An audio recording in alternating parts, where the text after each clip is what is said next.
इतने भी दूर नहीं मंजिल कि इतने भी दूर नहीं मंजिल, ज़रा नज़र मिला तो सही, रास्ते भी साथ देंगे, तुम एक कदम आगे बढ़ा तो सही। इसी मोटिवेशन के साथ नमस्कार, जय हिंद, वंदे मातरम। मेरा नाम है भावना स्वामी और आप देख रहे हैं मेरा यूट्यूब चैनल जीके विद भावना स्वामी। मैं भावना स्वामी आपका एक बार फिर मेरे यूट्यूब चैनल पर बहुत बहुत स्वागत करती हूँ।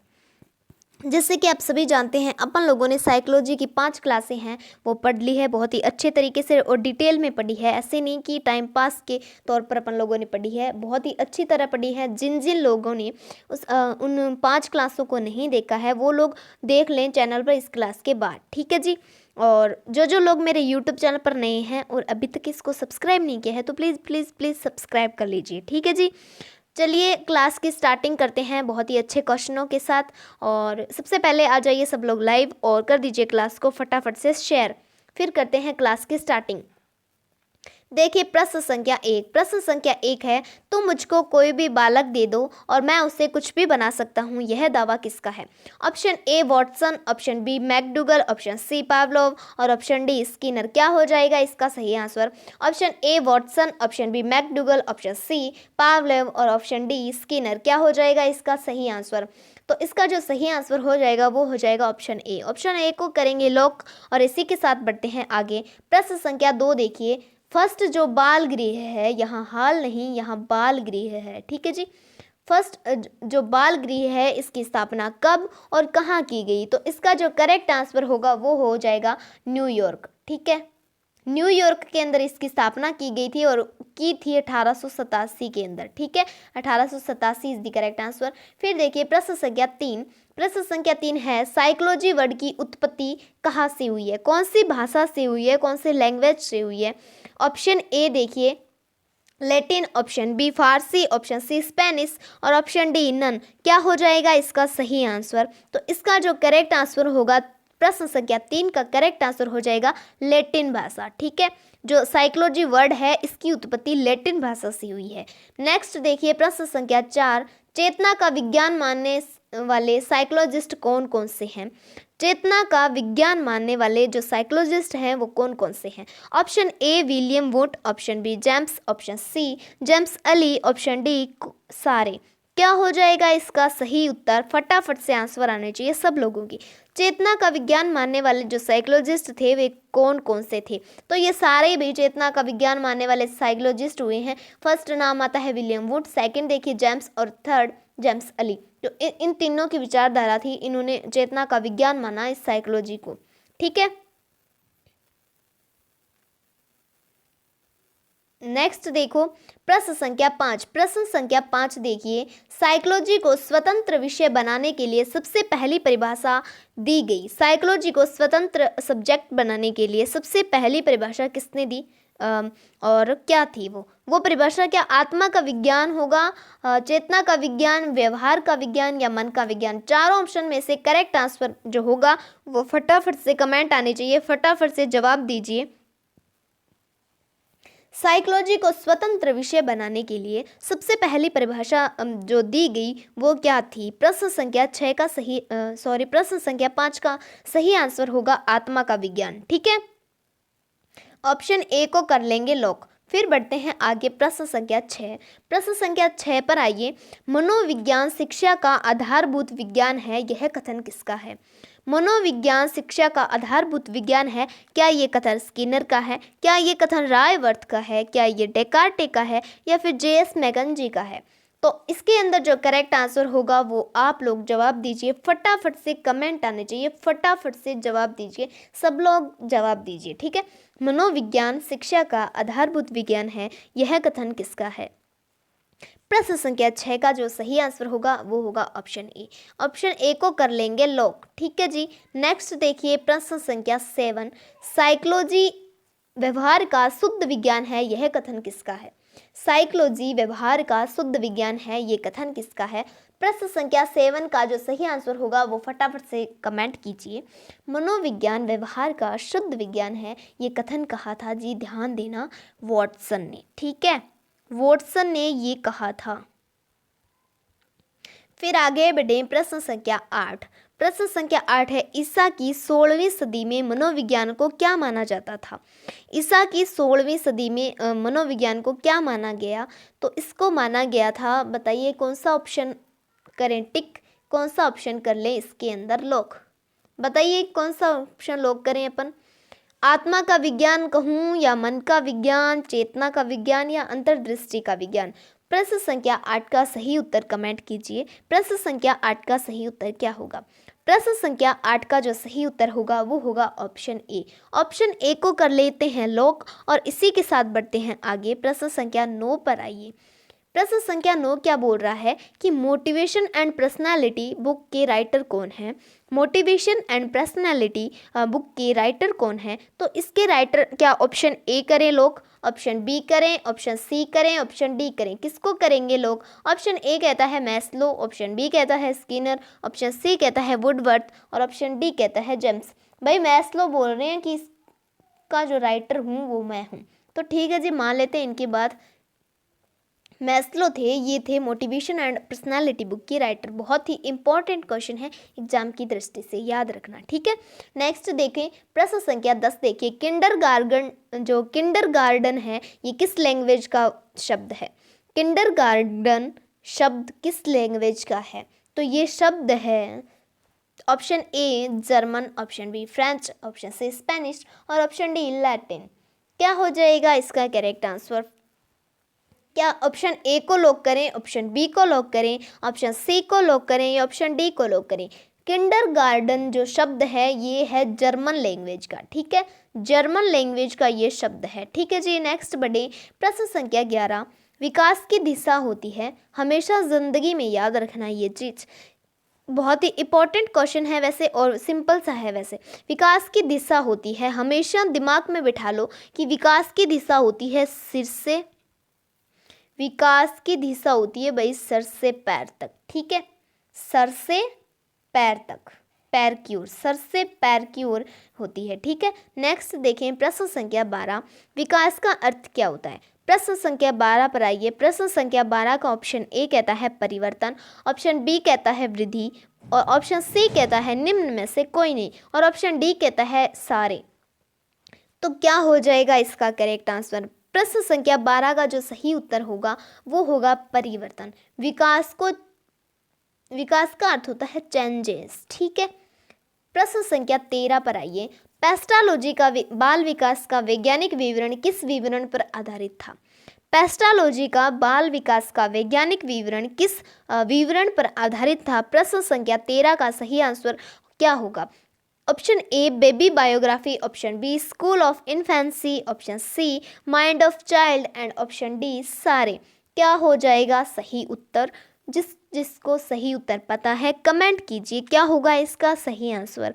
पेस्टालॉजी का बाल विकास का जो वैज्ञानिक विवरण है ये किस विवरण पर आधारित था? तो ये था भाई बेबी बायोग्राफी पर। किस पे? बेबी बायोग्राफी, ठीक है।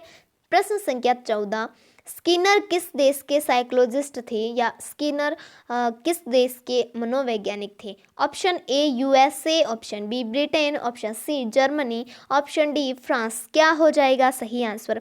कृपया जल्दी प्रश्न संख्या 14 का सही आंसर कमेंट कीजिए। स्किनर किस देश के साइकोलॉजिस्ट थे? प्रश्न संख्या जो 14 है उसका सही आंसर होगा यूएसए, ठीक है, यूनाइटेड स्टेट अमेरिका, ठीक है जी। प्रश्न संख्या 15, क्लास को स्किप मत करना क्योंकि क्लास इतनी बड़ी नहीं, मैं आपके हित में ही क्लास रखती हूँ, बहुत ही अच्छे लेवल के क्वेश्चन ऐड करती हूँ और ये सोचती हूँ क्वेश्चन कम हो, क्योंकि क्वेश्चन ज़्यादा होंगे तो आप लोग भी बोर हो जाओगे और मैं भी फिर बोर हो जाऊंगी। इस वजह से आज की क्लास में टोटल 30 क्वेश्चन हैं और बहुत ही एग्जाम की दृष्टि से महत्वपूर्ण भी है, तो क्लास को स्किप मत करना। लंबात्मक विधि का अध्ययन किसने किया? Option A Karl C Garrison, option B John Dewey, option C John Locke, option D all. क्या हो जाएगा सही आंसर? कृपया सही आंसर कमेंट कीजिए। प्रश्न संख्या 15 का सही आंसर क्या होगा? प्रश्न संख्या 15 का सही आंसर क्या होगा? ईशा की 16वीं क्या क्वेश्चन है? लंबात्मक विधि का अध्ययन किसने किया था? लंबात्मक विधि का अध्ययन किसने किया था? तो लंबात्मक विधि का अध्ययन किया था, उनका नाम है कार्ल सी गैरिसन। क्या नाम है उनका? Karl C garrison. तो ऑप्शन ए को कर लेंगे लॉक, अच्छी तरह दिमाग में लॉक करेंगे, ठीक है। नेक्स्ट देखें प्रश्न संख्या 16। At present time educational psychology किस अवस्था में है? यानी वर्तमान समय में शिक्षा मनोविज्ञान किस अवस्था में है? तो ऑप्शन ए दिया गया है बाल्यावस्था, ऑप्शन बी दिया गया है किशोरावस्था, ऑप्शन सी दिया गया है शिशुआवस्था, ऑप्शन डी दिया गया है ऑल ऑफ द अबव। क्या हो जाएगा इसका सही answer? At present time educational psychology है, ये ऑप्शन करेंगे सी को लॉक, ठीक है। ऑप्शन सी को कर लेंगे लॉक, क्योंकि शिशुआवस्था है वही at present time educational psychology, ठीक है। नेक्स्ट देखिए प्रश्न संख्या 17। देखिए साइकोलॉजी व्यवहार और एक्सपीरियंस यानी बिहेव एंड एक्सपीरियंस का विज्ञान है, ये किसने कहा था? ये कथन किसका है कि भाई साइकोलॉजी जो मनोविज्ञान है वो व्यवहार और अनुभव का विज्ञान है, ये कहा था, किसने कहा था? ऑप्शन ए देखिए Watson, option B Skinner, option C Spencer, option D James. क्या हो जाएगा सही आंसर? प्रश्न संख्या 17 का सही आंसर होगा वो होगा स्किनर, ठीक है। क्या हो जाएगा? प्रश्न संख्या 17 का जो सही आंसर होगा वो होगा स्किनर। स्किनर ने बोला था कि साइकोलॉजी है ये बिहेव और एक्सपीरियंसेस का विज्ञान है। प्रश्न संख्या 18। क्वेश्चन नंबर 18 देखो, मनोविज्ञान आचरण एवं व्यवहार का यथार्थ विज्ञान है, यह कथन किसका है? मनोविज्ञान आचरण और व्यवहार का यथार्थ विज्ञान है, यह कथन किसका है? प्रश्न संख्या 18 का जो सही आंसर होगा वो कमेंट कीजिए। प्रश्न संख्या 18 का जो सही आंसर होगा वो होगा मैकडूगल, ठीक है। ऑप्शन ए को कर लेंगे लॉक और इसी के साथ बढ़ते हैं आगे प्रश्न संख्या 19 की तरफ। प्रश्न संख्या 19, क्वेश्चन नंबर 19 देखो, बाल केंद्रित एजुकेशन की अवधारणा मनोविज्ञान के किस संप्रदाय ने दी? बाल केंद्रित एजुकेशन की अवधारणा मनोविज्ञान के किस संप्रदाय ने दी? ऑप्शन ए विश्लेषणवाद, ऑप्शन बी गेस्टाल्टवाद, ऑप्शन सी व्यवहारवाद, ऑप्शन डी कोई नहीं। प्रश्न संख्या 19 का सही आंसर कमेंट कीजिए। प्रश्न संख्या 19 का सही उत्तर क्या होगा? प्रश्न संख्या 19 का जो सही उत्तर होगा वो होगा मनोविश्लेषणवाद, ठीक है। ऑप्शन ए को कर लेंगे पूरी तरह लॉक दिमाग के अंदर, ठीक है, और कभी भी भूलेंगे नहीं। नेक्स्ट टाइम अगर ये क्वेश्चन आ गया तो अपन लोग बिल्कुल सही पर टिक करेंगे, ठीक है। प्रश्न संख्या 20 देखो, प्रश्न संख्या 20 में पूछा गया है कि बताइए फ्राइड के अनुसार असामान्य व्यवहार का मौलिक कारण क्या है? फ्राइड के अनुसार असामान्य व्यवहार का मौलिक कारण क्या है? ऑप्शन ए बोल रहा है आंशिक दमन, ऑप्शन बी बोल रहा है प्रतिगमन, ऑप्शन सी बोल रहा है पूर्ण दमन और ऑप्शन डी बोल रहा है सारे। तो प्रश्न संख्या 20 का जो सही आंसर होगा वो हो जाएगा ऑप्शन ए आंशिक दमन इज द करेक्ट आंसर। फिर बढ़ते हैं प्रश्न संख्या 21। प्रश्न संख्या 21 देखो, किस मनोवैज्ञानिक ने कहा कि चेतन मन के साथ अचेतन मन पर भी ध्यान देना चाहिए? यानी किस जो साइकोलॉजिस्ट ऐसे कौन हुए हैं जिन्होंने ये बात बोली कि भाई चेतन मन के साथ साथ अचेतन मन पर भी ध्यान देना चाहिए, ये जरूरी है? ऑप्शन ए में दिया गया है फ्राइड, ऑप्शन बी में दिया गया है वुडवर्थ, ऑप्शन सी में दिया गया है वॉटसन, ऑप्शन डी में दिया गया है पियाजे। क्या हो जाएगा सही आंसर? तो इसका जो सही आंसर होगा वो होगा फ्राइड, ठीक है। फ्राइड ने ये बात बोली थी, ऑप्शन ए को कर लेंगे लोग। फ्राइड ने कहा था कि भाई चेतन मन के साथ साथ अचेतन मन पर ध्यान देना भी बहुत अत्यंत आवश्यक है, ठीक है। नेक्स्ट देखो प्रश्न संख्या 22, सुपर ईगो का विकास किस मनोलैंगिक अवस्था में सबसे अधिक होता है? सुपर ईगो का विकास है वो किस मनोलैंगिक अवस्था में सबसे अधिक होता है? ऑप्शन ए अव्यक्त, ऑप्शन बी गुदावस्था, ऑप्शन सी यौन प्रधान अवस्था, ऑप्शन डी सारे। प्रश्न संख्या 22 का सही उत्तर कमेंट कीजिए। प्रश्न संख्या 22 का जो सही उत्तर होगा वो देखिए, मैं देख रही हूँ कौन कौन आंसर दे रहे हैं। जो लोग आंसर इसका ऑप्शन ए दे रहे हैं उन सभी का होगा करेक्ट और ऑप्शन ए को कर लेंगे लॉक। इसी के साथ बढ़ते हैं आगे। प्रश्न संख्या 23, शिक्षण विधियों तथा शिक्षण नीतियों में क्या अंतर है? शिक्षण विधि और शिक्षण नीति में क्या डिफरेंस है? तो भाई सीधी सी बात है, शिक्षण विधि और शिक्षण नीति में इतना सा डिफरेंस है कि इनके जो उद्देश्य है ना, इनके जो उद्देश्य हैं वो बहुत अलग अलग होते हैं, ठीक है। ये दोनों चीज़ें सेम नहीं होती, इनके जो एम है, इनका जो उद्देश्य है वो अलग अलग होता है, ठीक है। फिर प्रश्न संख्या 24 देखो, E.H. एरिक्सन किसी साइकोलॉजिस्ट का नाम है, के अकॉर्डिंग मनोलैंगिक विकास की कितनी अवस्थाएं होती है। सिंपल सा फंडा है, सिंपल सा क्वेश्चन है कि E.H. एरिक्सन के अनुसार मनोलैंगिक विकास की कितनी अवस्थाएं हैं। ऑप्शन ए में दिया गया है 7, ऑप्शन बी में दिया गया है 5, ऑप्शन सी में दिया गया है 8 और ऑप्शन डी में दिया गया है 9। क्या हो जाएगा सही उत्तर। प्रश्न संख्या 24, what is the correct answer. Please सारे लोग आंसर देने की कोशिश कीजिए। प्रश्न संख्या 24 है, उसका जो सही उत्तर है वो क्या हो जाएगा। इसका सही उत्तर हो जाएगा 8। ठीक है,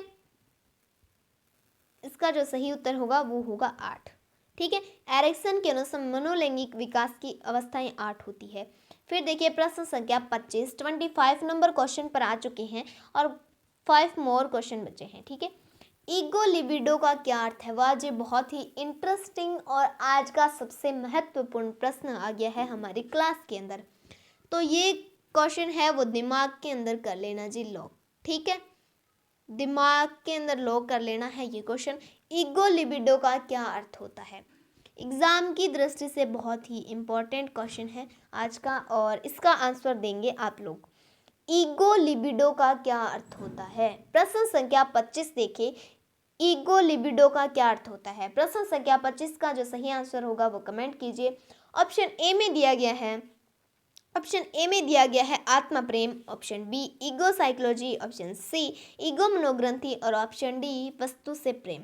क्या हम ऑप्शन डी को कर दें लोग। क्या हम ऑप्शन डी को कर दें लोग। जी नहीं, हम करेंगे ऑप्शन ए को लॉक। ठीक है, हम करेंगे ऑप्शन ए को लॉक और ऑप्शन ए होगा करेक्ट आंसर। ईगो लिबिडो का अर्थ होता है आत्म प्रेम, खुद से प्रेम। ठीक है जी। प्रश्न संख्या 28 प्रश्न संख्या 26, जीन पियाजे किस विचारधारा के समर्थक थे। सिंपल सा क्वेश्चन है और बेसिक सा क्वेश्चन है, बहुत ही अच्छा एग्जाम की दृष्टि से अच्छा। जीन पियाजे किस विचारधारा के समर्थक थे। तो जीन पियाजे सबको पता है संज्ञानात्मक विचारधारा के जो समर्थक थे जीन पियाजे। संज्ञानात्मक विचारधारा इज द करेक्ट आंसर। फिर देखिए क्लियर, नेक्स्ट बढ़े आगे। प्रश्न संख्या 27, प्रश्न संख्या 27 है, बहुत ही अच्छा क्वेश्चन है ये भी आज का।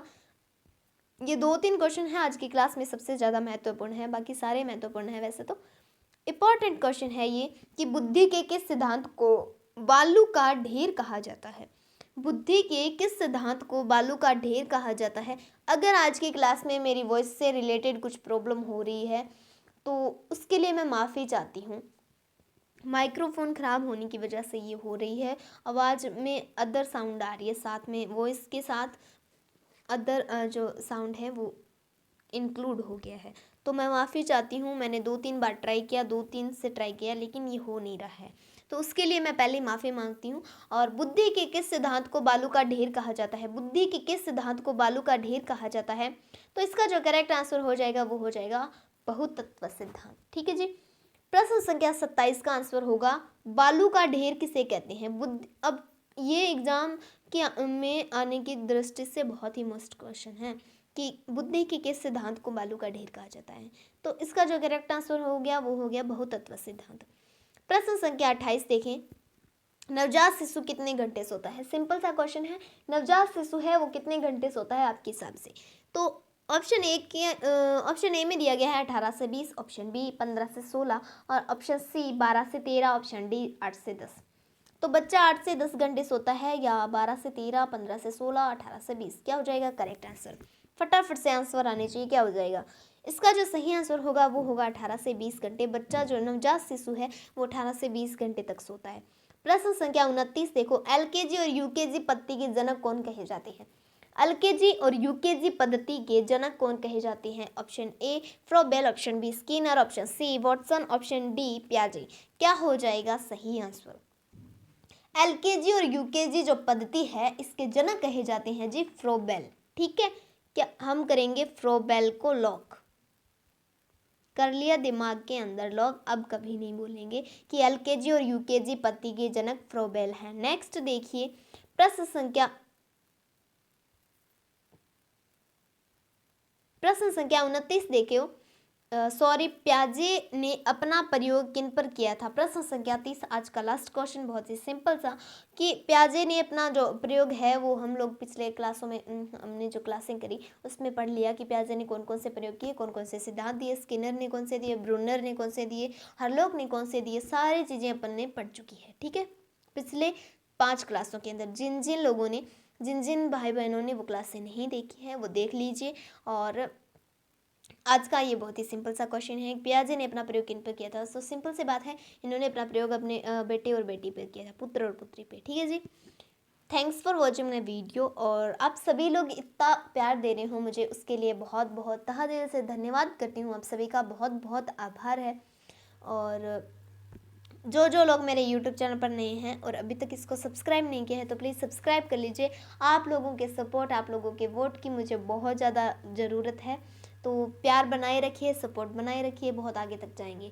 ठीक है, तो सब्सक्राइब कर लीजिए। और डेली हमारे चैनल पर क्लास होती है 8:30 AM को। ठीक है, मॉर्निंग के अंदर 8:30 बजे सब लोग लाइव आ जाया करिए। और लाइव आने से पहले, लाइव आते ही आप लोग कर दीजिए शेयर क्लास को फटाफट, और जितना ज़्यादा हो सके शेयर करना। ठीक है, चलिए ऐसे ही बहुत ही इंटरेस्टिंग और बहुत ही महत्वपूर्ण क्लास के साथ मिलते हैं नेक्स्ट क्लास के अंदर, नेक्स्ट डे। तब तक के लिए जय हिंद, वंदे मातरम। और क्लास को कीजिए लाइक, शेयर एंड क्लास पसंद आई हो, आशा उम्मीद तो ये है कि आप सबको पसंद आई। ऐसे क्वेश्चन ऐड करती हूँ, ऐसी क्लास क्रिएट करती हूँ। तो बहुत बहुत धन्यवाद। क्लास को ज़्यादा से ज़्यादा शेयर कीजिए, क्लास को लाइक, शेयर, कमेंट कीजिए। ठीक है, एक प्यारा सा कमेंट बॉक्स में कमेंट करके जाइए क्लास आपको पसंद आई कि नहीं। ठीक है जी, धन्यवाद। नेक्स्ट वीडियो के अंदर मिलते हैं, तब तक के लिए जय हिंद और वंदे मातरम।